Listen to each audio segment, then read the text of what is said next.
चलतु आज आम आउ गोटे नुआ ब्रेकफास्ट प्रस्तुत करवा।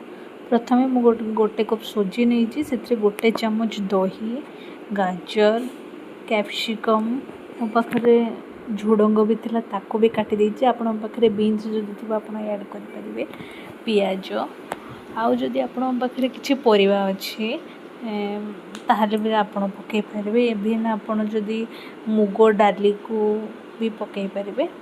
तो तापर ताको कौन करेंगे ना अल्प अल्प पानी देकी एमती गोलेबे एकाथरे पानी देवेनि। जदि पानिया हो ताहले हमर जो से खाद्यटी भल हेनी।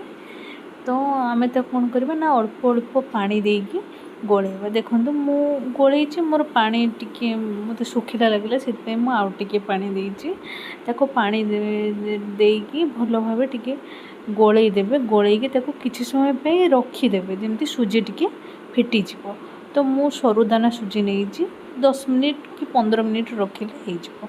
तो 10-15 मिनिट पर देखो मोर एमती से मुझे तड़का दे देछि जोटा कि सोरिष भुर्संगा पत्र तड़का। तापर मु लुण आउ पिंच गोटे खाଇବା सोडा ऐड करके भल भाव गोलाई नेबे। तापर आपण 5 मिनिट ताको रखिदेबे। तापर जो आपे जो तार पैन को गैस रे बसई देबे से अल्प अल्प तेल देके एमती देदेबे। आ ता ऊपर मु कौन करिछि ना गोटे गोटे बोट आ गोटे गोटे किसमिस आ गोटे गोटे बादाम दे देछि।